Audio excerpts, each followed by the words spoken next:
What's up guys? Today a little video on the asset browser for World Editor for Beam. So if you're like me, my asset browser was not loading at all, and I read, some people it loaded so far. What it is your mods. So if we went and pressed F11 and entered World Editor and click Window Asset Browser, you could see mine, it could stay there forever and it's never going to load. 0 of 6,555, 0%. But if we remove our mods, and I'll show you a quick easy way to do that. So you're going to navigate to your C drive, user folder, and then your username, and then we're going to click View, Hidden Items, and then you're clicking App Data, Local, and then BeamNG.drive, and then your version. Just left click on the mods folder and drag it and drop it to your desktop. All your mods will instantly leave this folder, go to your desktop, and then what you're going to do is right click, click new folder, and then you're going to name it mods. I'm not going to do it because I have Beam running, but the only file that you're going to need in here is this DB. So when you copy your mods folder over here to your desktop, open it up, left click, right click, and then copy that, paste it in your newly created mods folder with no mods in, and then you can copy your level into this mods folder, open Beam up, go in the World Editor, click Window, and then Asset Browser, and it will load.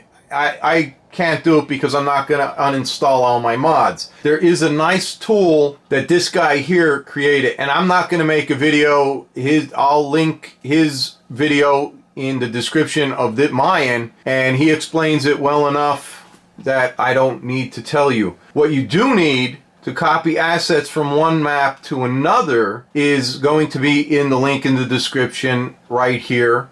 And the guy that you just saw, he made the tool. So if we scroll down here, this is where you want to go. Download, and then click on latest release, and then you're going to scroll down here, and then you're going to click on this file here, BeamNG level cleanup.zip. So you're going to unzip this file, and then you could just get rid of the zip file. You don't need that. What you do need is this here, and then where it says application, you double click on that. It's going to start the app up, and then we'll just maximize it. So you could shrink the map in here, rename the map, copy the assets, and that guy explains all of this. Once you're done doing that and rebuilding your map, your level, you close all of that stuff out. It's going to create a file on your desktop, and it's going to end in the extension of deploy with numbers. That's going to be your new zip file for your map. What you're going to want to do after that is simply delete this mods folder in your C drive, and then left click on the mods folder from your desktop that we dragged and dropped over here. We're just going to drag and drop it over here, and it'll copy instantly. All your mods are back in the game. Then when you go into your mods and you have them all here like this, as you can see, mine, all you're going to do is take the newly created zip, drag and drop that, let it copy to this folder, and then start Beam.